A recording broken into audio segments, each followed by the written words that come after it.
یہ شیر کی سواری سے یہ حکومت جو ہے وہ حکمرانی شیر کی سواری ہے، کیونکہ ڈر لگتا ہے سب کو کہ نیچے اترے تو شیر کھا نہ جائے. تو یہ زیادہ تر انرجی جو ہے ان کی ادھر کنزیوم ہو رہی ہے، اور جو وائٹل ایشوز ہیں جو ریئل ان کی اپوزیشن ہے. میں real opposition P T I کو نہیں سمجھتا، میں ریئل اپوزیشن اکانومی کو سمجھتا ہوں. اس لیے روزانہ 4 5 کمیٹیاں بن رہی ہیں.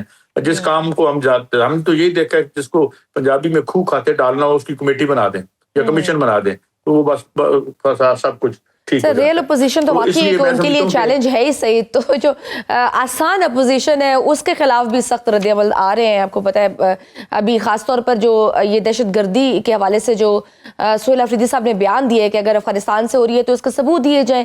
کیا اتنے حساس صوبے کے چیف ایگزیکٹو کے لیے اس نوعیت کا بیان دینا مناسب تھا؟ آپ کو نہیں لگتا کہ تھوڑا غیر ذمہ دارانہ بیان تھا؟ کیونکہ ثبوت تو ہمارے پاس ہیں. آپ کو پتہ ہی ہے خیبر پختونخوا میں آپریشن کے معاملے میں پہلے ہی اختلافات موجود ہیں. اب یہ بیان سامنے آنا، پھر وفاقی حکومت کی جانب سے اسے ریاستی بیانیے کے خلاف قرار دینا، کیا آپ آنے والے دنوں میں اس کے سخت سیاسی اور آئینی نتائج دیکھ رہے ہیں؟ بالکل. دیکھیں ایک کنفرنٹیشن کی پالیسی ہے، اور بیسیکلی یہ ان کا بیان جو بھی ہے آفریدی صاحب کا، بیسیکلی تو یہ خان صاحب کا بیان ہے. یہی ان کا بیانیہ تھا، اور انہوں نے ایک بتایا تھا جی کہ ان کے ساتھ ڈائیلاگ کیے جائیں اور یہ کیے جائیں. یہی وہ کہتے رہے، یہی ان کی پالیسی تھی. اس حوالے سے تو وہ اسی اسٹیٹڈ پالیسی جو خان صاحب کی ہے اس کو ہی وہ آگے بڑھا رہے ہیں، کیونکہ وہ ان کے ہینڈ پکڈ ہیں.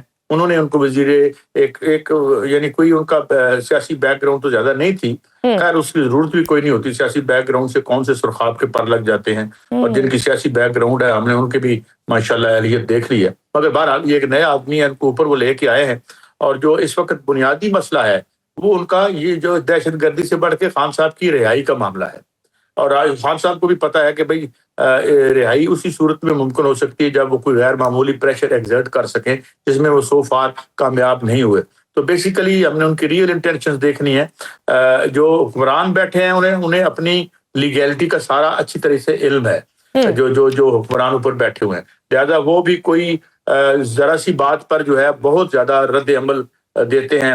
اور اس وقت جو سٹنگ گورنمنٹ ہے وہ بھی یہی چاہتی ہے کہ جو مقتدرہ کی اور پی ٹی آئی کی لڑائی ہے یہ جاری رہے، کیونکہ اس لڑائی کی وجہ سے ہی تو وہ اقتدار میں ہیں. تو لہذا ایک بڑی انفارچونیٹ سی سچویشن ہے. اتنے متضاد مفادات ہیں. جہاں انہوں نے یہ بیان دیے، ساتھ ہی انہوں نے ایک اور چیز بھی کی تھی. انہوں نے کہا کہ اگر وزیر اعظم صاحب بات چیت کے لیے، مذاکرات کے لیے دعوت دیتے ہیں تو انہوں نے کہا ہے کہ بالکل میں دہشت گردی کے معاملے پر ملاقات کے لیے تیار ہوں.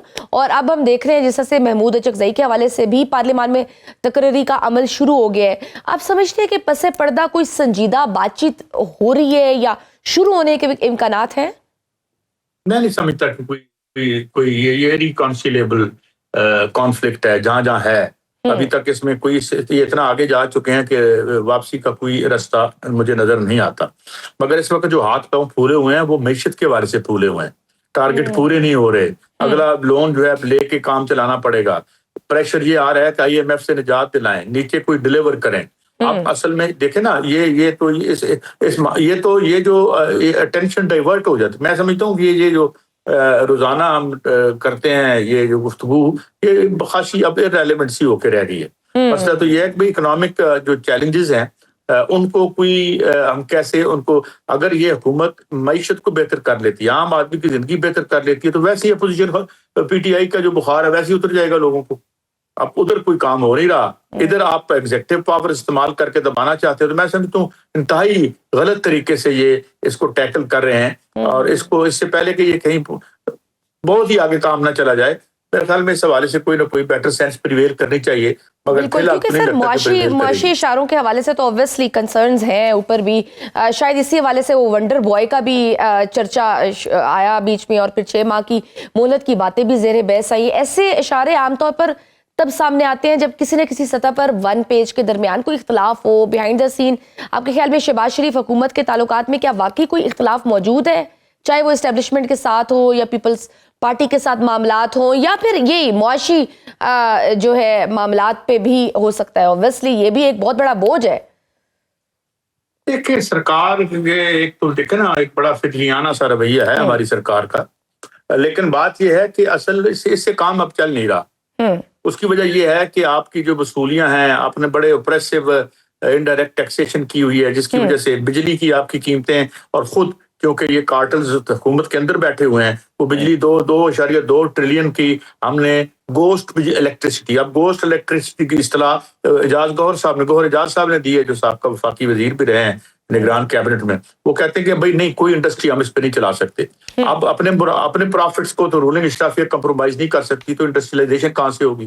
آپ کہتے ہیں ہم آپ کو آئی ایم ایف سے جان چھڑوا دیں گے. آئی ایم ایف کا 130-135 بلین ڈالر کا قرضہ تو آپ نے ہمارے اوپر لادا ہے. آپ نے یہ معاہدے کیے 2002 کے 1993 کے 2016 کے اتنے یہ سب کچھ جو آپ نے اتنا بڑا ڈرین دیا ہے اکانومی کو. خود ورلڈ بینک کی ایک رپورٹ تھی کہ 10 سالوں میں 45 بلین ڈالر کا ٹیکہ لگوایا انہوں نے ہمیں، یعنی یہ انڈیپینڈنٹ. اور یہ میں سمجھتا ہوں اس گراس انڈر اسٹیٹمنٹ. اگر ہم اس کی وجہ سے جو انڈسٹری بند ہوئی ہے یہ ایشوز ہیں. عمران بھول جائے گا کہ معیشت کی جو روز 15 کمیٹیاں بن رہی ہیں it indicates some pressure coming from the very powerful sections of the state. وہ آ رہا ہے ان میں مجھے نہیں لگتا ان میں اہلیت ہے یا حل کر پائیں گے کیونکہ وجہ یہ ہے کہ they are part of the problem. They are beneficiary of the misery that is being inflicted upon the masses at large in Pakistan. یہ اس کے beneficiaries ہیں.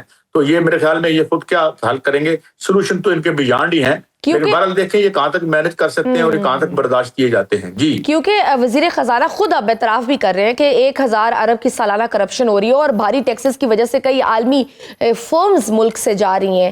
کیا یہ معاملات حکومت کے لیے کوئی معنی نہیں رکھتے؟ اگر ملک کی معیشت ہی نہیں چلے گی تو کیا صرف سیاسی بیانیے اور سفارتی تعلقات کی بنا پر موجودہ حکومت اپنا وقت پورا کر لے گی؟ یہ جو اتنے کمفرٹیبل بظاہر نظر آتے ہیں کہ ہمیں کوئی چیلنج ہی نہیں ہے.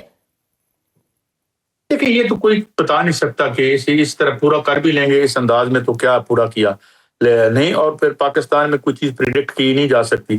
مگر میں جو کہہ رہا ہوں کہ یہ بیسیکلی جو مین اپوزیشن اس گورنمنٹ کو آ رہی ہے وہ اکانومی کی طرف سے آ رہی ہے. اور اکانومی میں جتنا کرائسس ہے وہ ہمارا اپنا بنایا ہوا ہے، ہمارے اپنے کیے ہوئے معاہدے ہیں. یہ جو کول پلانٹ ہم نے کیوں لگایا جب خود چائنا والے کہہ رہے تھے نہ لگاؤ.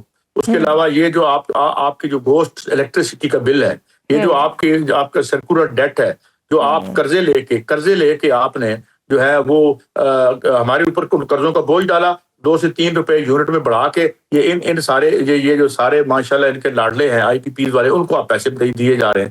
تو یہ ایشو ہے. I don't know. سر اس کا مطلب یو تھنک کہ معاشی سر آپ کو لگتا ہے کہ سیاسی استحکام لائے بغیر ہم معاشی استحکام لا سکتے ہیں؟ اگر ہم بس اگر یہ تو سر وہ اسٹرکچرل یا اس طرح کے لوپ ہولز ہیں اگر ان پہ وہ کام کر لیں جو ان کے شارٹ کمنگز ہیں اگر وہ سنبھال لیں اور معیشت کو سنبھال لیں تو آپ کو لگتا ہے کہ اگر سیاسی استحکام نہیں بھی آئے گا تو سٹیبل رہے گا ملک؟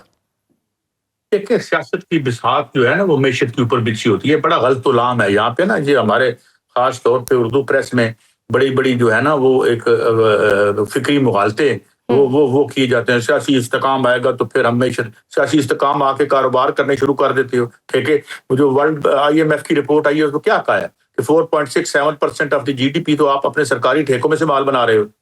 بات یہ ہے کہ اکنامک سٹیبلٹی پر ڈیپینڈنٹ ہوتی ہے سیاسی سٹیبلٹی. چائنا میں تو کوئی چائنا میں کیا ہے معیشت ہے نا. تو معیشت کے اوپر ایک کمیونسٹ پارٹی بیٹھی ہوئی ہے چپ کر کے بالکل سیاسی طور پر ابھی تک تو ٹھیک چل رہی ہے. تقریباً اس کو 73 سال تو ہو گئے ہیں. تو معیشت کے اوپر ہی جو ہے جسے پولیٹیکل اکانومی کہتے ہیں کہ وہ یہی ہے کہ آپ معیشت کی بساط پہ سیاست کی بساط ہوتی ہے. اور جب بنیاد جو ہے اس میں زلزلے ہوں تو اوپر کوئی سیاسی سٹرکچر جو ہے وہ نہیں ہوتے. میں یہی فرض کر رہا ہوں کہ ان کو معیشت تو سر اس کا پھر مطلب یہ جو معاشی چیلنج ہے یہ حکومت کے لیے واقعی ایک خطرہ ہے اور اس سے اگر انہوں نے اس کو نہ سنبھالا تو شاید پھر they have to pay. میں نے عرض کیا کہ ان کی جو ڈیسٹنی ہے جو ان کی فیٹ ہے اس حکومت کی وہ شاید بڑی موومنٹ تو ہمیں کیونکہ دیکھیں موومنٹ خود یہاں پہ ایک اسپونٹینیس موومنٹ بنی تھی اور اس میں فوری طور پر ہم نے دیکھا کہ گھٹنے ٹیک دیے گئے اور تمام مان لیے گئے تھے. وہاں نہ کوئی پولیٹیکل پارٹی اس کو لیڈ کر رہی تھی نہ کوئی بڑا لیڈر تھا اس میں. وہ ایک پبلک ریسپانس تھا جو ہم نے کشمیر میں دیکھا. اس طرح کی تحریک کو میں رول آؤٹ نہیں کر سکتا مگر ابھی فی الحال تو نہیں ہے. مگر اس کی غیر موجودگی میں جو اس کی فیٹ ہے وہ اکانومی ہی وہ ریٹرن کرے گی اور economy is not in very good shape. اور اس پہ غالب جو اکثریت ہے ہمارے معیشت دانوں کی ان کا اتفاق ہے کہ جناب یہ صحیح انداز میں معاملات نہیں ہو رہے. اور یہ پولیٹیکل اکنامی, یہ تو میں بحث میں نہیں جاتا, یہ ماڈل ہی بڑا فلاڈ ہے. یہ تو امریکہ میں بیٹھ گیا, امریکہ مینوفیکچرنگ واپس لانے کے لیے تو پھر سر اسی لیے شاید وہ ونڈر بوائے کی اصلاحات سامنے آ رہی ہیں مارکیٹ میں کہ اکانومی نہیں سنبھل رہی. یہ اس کے پیچھے یہی لڑائی تھی نا, یہ جو بیان بازی یا کالم بازی ہوئی عباسی صاحب کی اور رائس صاحب کی, اس کے پیچھے یہی کہانی ہے نا کہ بھئی ایک بے چینی ہے. ہمیں پتا ہے کہ ایک پارٹی کا سورس کون ہے, وہ بڑا اہم سورس ہے جو ہے. دوسری پارٹی جو ہے وہ بھی جو عباسی صاحب, ان کا بھی ہمیں اندازہ ہے کہ ان پر خبریں کہاں سے نازل ہوتی ہیں. تو بات یہ ہے کہ یہ پیچھے کو تو دیر از اے پرابلم. مگر سر ویسے ونڈر بوائے کون ہو سکتا ہے؟ ان لوگوں نے جنہوں نے اس معیشت کو اس حال تک پہنچایا ہے, I don't think it's a big ask کہ بھئی اب انہی کو ہم کہیں گے ٹھیک کر کے دے دو. پتہ پہلے کرائے نا 2016 کا جو یہ جو کول معاہدہ تھا, یہ کس نے کیا تھا؟ پھر ہمیں پتہ کرائے 1993 کا کس نے کیا تھا, 2002 کا کس نے کیا تھا. یہ کھولے نا. میں SIFC سے گزارش کرتا ہوں کہ آپ ایک اچھی باڈی ہیں جو کام کر رہے ہیں اور آپ نے ڈالر کو بڑا ارسٹ کرا ہے, تو آپ ذرا یہ 4-5 معاہدے کھولیں. ممکن ہے مجھے یہاں سے اٹھ کے تو جیل میں جانا پڑ جائے, جھنڈے والی گاڑی سے اٹھ کے. یہ جو کام ہے, یہ جب آپ کو وجہ کا پتہ نہیں ہے تو آپ اس کو درست کیسے, ایٹیالوجی ہوتی ہے نا, آپ کو بیماری کا پتہ ہوتا ہے تو آپ کہتے ہیں دوائی لے لو. بیماری کو ہم جانتے نہیں ہیں, کمیٹیاں بنائی جا رہے ہیں کر دو, اور ان لوگوں کو کمیٹیوں میں بٹھایا ہوا ہے جن کے مطلب ہے میں کیا ان پر کچھ کمنٹ نہیں کرنا چاہتا. آپ کے خیال میں ایسا ونڈر بوائے کون ہو سکتا ہے جس کو جو یہ ہمارے مسائل سالو کر سکتا ہے؟ ان کی اس وقت تو مجھے کوئی بھی نظر نہیں آ رہا. جس کو مرضی یہ لے آئیں. اس معیشت میں اگر آپ fundamental nothing less than a revolution can save this economy, میں یہ آپ کو عرض کرتا ہوں. اب یہ ساری امیدیں بہت اچھا, یہ جو ہمارا ملٹری کمپلیکس بن رہا ہے, انڈسٹریل کمپلیکس بن رہا ہے, یہ واحد چیز ہے جس سے ایک امید اور ہوپ بھی آئی ہے. اور ہم نے جو یہ جنگ کے بعد سے جو ہمیں ٹھیکے مل رہے ہیں, بٹ یو نو آل پرویس, اسے تو ڈچ ڈیزیز کہتے ہیں. اگر کسی معیشت میں باقی شعبے ڈاؤن جا رہے ہوں اور ایک شعبہ اوپر جا رہا ہو, اسے معیشت کی زبان میں ڈچ ڈیزیز کہتے ہیں. اور بھائی ہم نے ایک ہماگیر ترقی کرنی ہے. ہماگیر ترقی اس لیے نہیں ہو سکتی کہ فوج میں ڈسپلن ہے, فوج میں جو ہے وہ بہت زیادہ یہ ایک ایفیشنسی بھی ہے. یہاں پر کیا ہے, یہاں پر وہ جو ہے آپ کو پتہ ہے, تو یہاں تو نجی کاروبار ہے جو زیادہ اہم ہے, تو پھر سرکار کے کاروبار کو کون دیکھے گا. So these are the issues and these are the contradictions which might explode, میں میٹافورکلی کہہ رہا ہوں, وچ میں ایکسپلوڈ اور پولیٹیکل تبدیلی کا ذریعہ یہی بنے گی ناچیز رائے میں. ٹھیک سر, لاسٹ آپ سے کہ 8 فروری کو ملک گیر احتجاج کی کال دی ہے پی ٹی آئی نے. حالیہ کراچی وزٹ کو دیکھیں تو کہیں نہ کہیں سہیل آفریدی صاحب نے ایک مؤثر شو کرنے میں وہ کامیاب ضرور ہوئے ہیں. کیا ہم ایکسپیکٹ کر سکتے ہیں کہ پی ٹی آئی اب اس بار واقعی کوئی ایسا ملک گیر احتجاج کرے گی کہ وہ حکومت پہ کوئی پریشر بلڈ کر سکے؟ دیکھیں اس دفعہ انہوں نے ایک سگنیفیکنٹ چینج کی ہے اپنے احتجاج کے پیٹرن میں. یہ بڑی سگنیفیکنٹ ہے, اس پہ کوئی بندہ بات نہیں کر رہا. یہ پہیہ جام کی بات کر رہے ہیں, یہ چوکوں پر اکٹھے ہونے کی بات نہیں کر رہے, شٹر ڈاؤن کی بات کر رہے ہیں, یہ سٹرائک کی بات کر رہے ہیں, یہ ٹریڈ یونینز جس طریقے سے احتجاج کیا کرتی تھی یہ اس کی بات کر رہے ہیں. مگر میں ان کو یاد دلانا چاہتا ہوں, جب پی ٹی آئی کی گورنمنٹ تھی اور شیخ رشید صاحب وزیر داخلہ تھے, تو جب یہاں کے کلرکس اور لوور طبقے کے لوگ نکلے تھے تو آپ نے اسلام آباد میں ان کا کیا اشر کیا تھا؟ مار مار کے آپ نے برکس نکال دیا تھا. جن لوگوں نے اسلام آباد ہائی کورٹ کے چیمبر میں جا کے جو بدتمیزی کی, جس کو میں بتا نہیں سکتا کہ کیا ہوا تھا اس وقت کے چیف جسٹس کے ساتھ وکیلوں نے کیا کیا تھا, ان کو تو آپ ہاتھ نہیں ڈال سکے. جو کلرک 200-300 روپے کی اضافے کے لیے آئے, اب آپ کو ٹریڈ یونین والی اسٹرگل یاد آ گئی ہے؟ ابھی بہت کچھ یاد آئے گا آپ کو. اب پہیہ جام یاد آئیں گے آپ کو, اسٹرائکس یاد آئیں گی. یہی طریقے ہوتے ہیں. سر یہی تو المیہ ہوتا ہے, جب کوئی حکومت میں آتا ہے تو وہ بھول جاتے ہیں اپوزیشن کی مشکلات, اور جب اپوزیشن میں آتے ہیں تو وہ سب کچھ یاد آ جاتا ہے. تو یہ that is how it is. بہت شکریہ سر سعید قاضی صاحب ہمارے ساتھ موجود ہوئے, آپ نے سنی. وقت چھوٹی سی بریک کا, دیکھتے رہیے snow round up. Welcome back to snow round up. ناظرین, ایران میں 2 ہفتوں سے جاری پرتشدد مظاہروں کا سلسلہ بظاہر رک چکا ہے. سڑکوں پر خاموشی ہے, انٹرنیشنل کالز بحال ہو چکی ہے, مگر انٹرنیٹ اب بھی بند ہے. امریکی انسانی حقوق تنظیم 2403 ہلاکتوں کا دعویٰ کر رہی ہے, جبکہ تہران کہتا ہے کہ یہ محض احتجاج نہیں بلکہ بیرونی سازش تھی. لیکن برطانوی میڈیا بھی مان رہا ہے کہ ایرانی حکومت برقرار ہے, سیکیورٹی اسٹیبلشمنٹ متحد ہے اور امریکہ اور اسرائیل اپنے مقاصد میں ناکام رہے. دوسری جانب صدر ڈونلڈ ٹرمپ ایک طرف ممکنہ پھانسیوں پر ایران میں سخت کارروائی کی دھمکی دے رہے ہیں, تو دوسری طرف امریکی صدر ڈونلڈ ٹرمپ کے نمائندہ خصوصی سٹیو وٹکوف کی شاہ ایران کے جلا وطن بیٹے رضا پہلوی سے خفیہ ملاقات کا انکشاف ہوا ہے.